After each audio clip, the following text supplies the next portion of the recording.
รับชมวันนี้ออยเหยื่อฟิชชิ่งเรามาออยเหยื่อหน้าหมายคลอง 6 ธัญบุรีครับ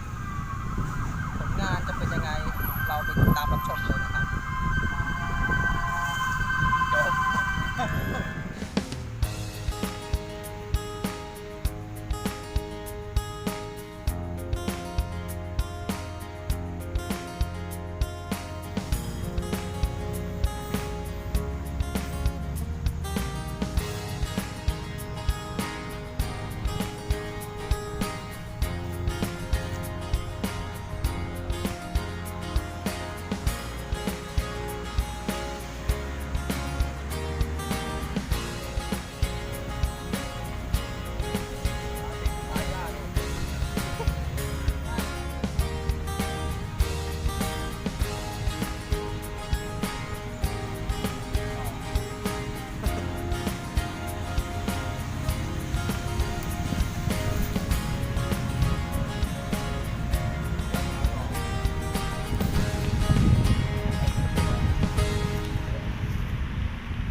เฮ้ยได้แล้วกินแล้ว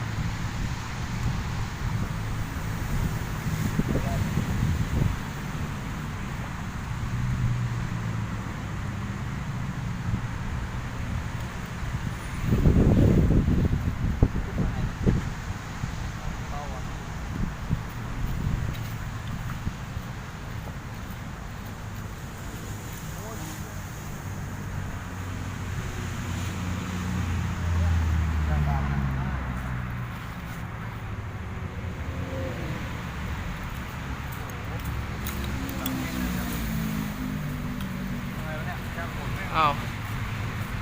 ถึงเวลาแล้วดิถึงเวลาอ้ำแล้วดิอ้ำหาไม้ป่ะไหมฉลามอ้ำพี่จะเย็นโอ้เกิดหัวไม้ลงน้ำเลยอย่าเลยแต่เมื่อกี้มันหาด้วยขาดอ้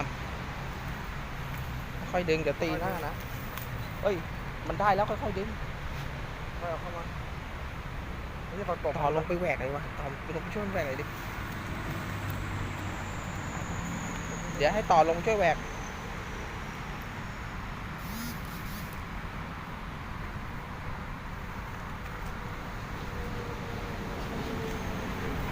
ยังอ่ะ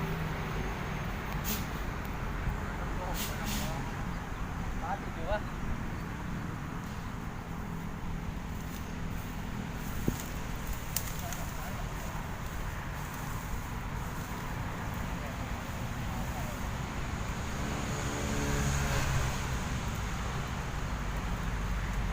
ขาด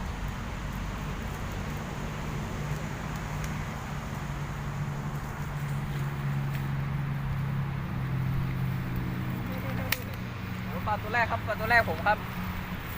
ไซส์สวยๆครับไซส์สวยๆ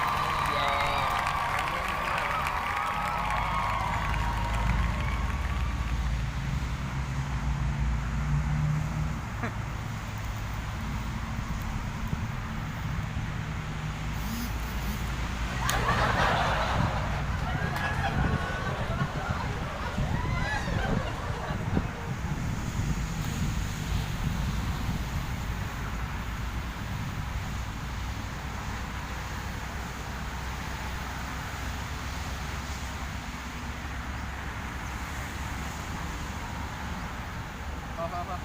นะไปกล้องก่อน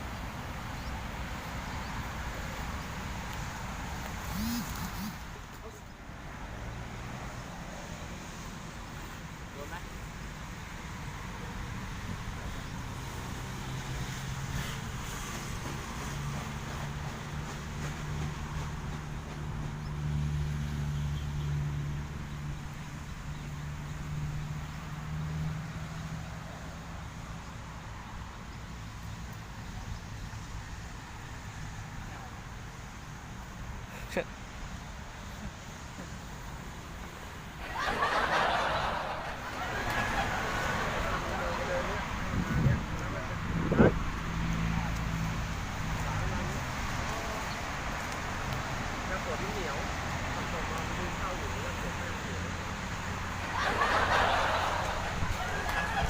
ได้ไหมครับ ได้ไหม ติดหญ้าใช่ไหม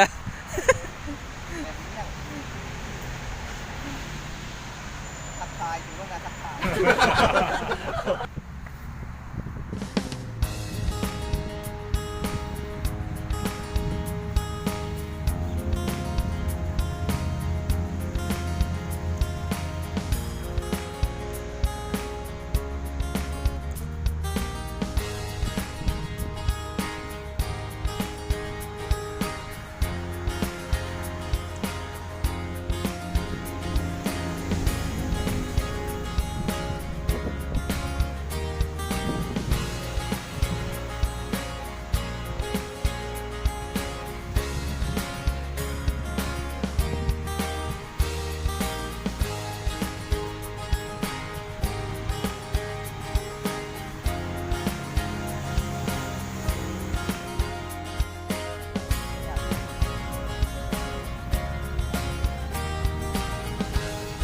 เงียบครับเงียบ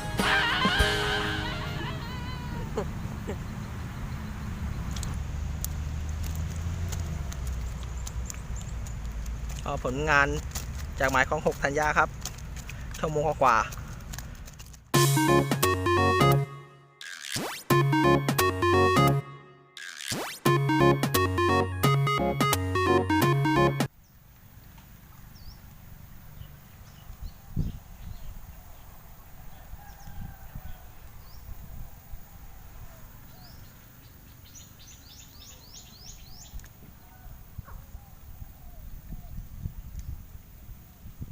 เมื่อกี้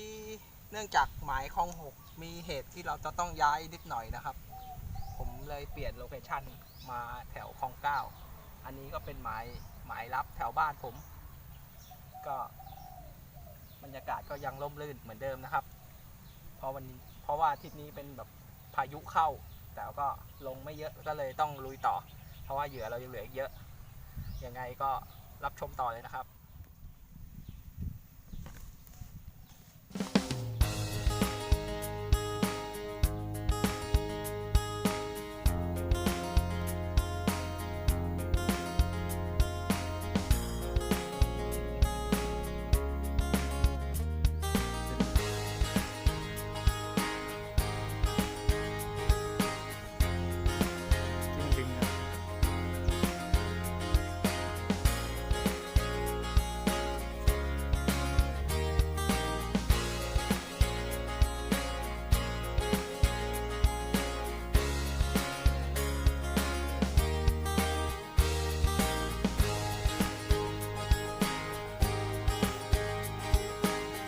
คนเฝ้าเบ็ดนะหมาเฝ้าคนอีกที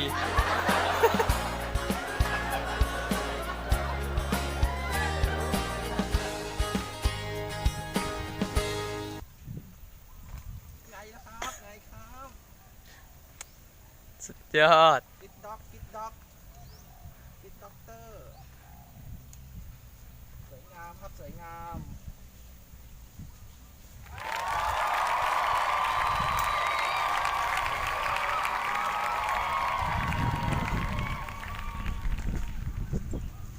ไซส์งามๆครับไซส์งามๆโอ้ย ครับ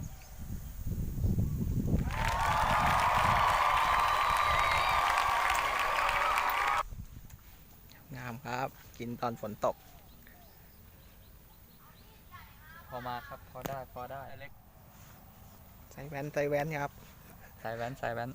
สวยงามสวยงาม ตัวเล็กไปครับ ตัวเล็กไป รอโตเจอกันใหม่ ใช่ครับเขาใหญ่เขาใหญ่เขาใหญ่ครับ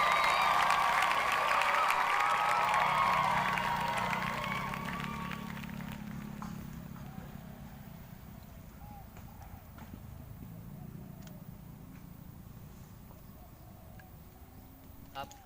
มาถึงช่วงสุดท้ายของวันนี้แล้วนะครับ มาดูปลากันบ้างครับว่าได้ปลาอะไรบ้างครับ ก็มีปลาหลายไซส์นะครับ ดูได้ครับ ก็ปลาตัวเล็กเราก็จะปล่อยไปแล้วคัดไซส์ใหญ่ๆไว้นะครับ ก็ถือว่าโอเคนะครับ หมายธรรมชาติของก้าว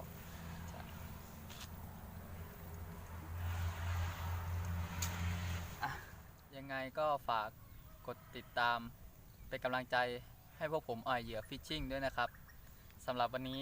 ขอไปก่อนนะครับ สวัสดีครับ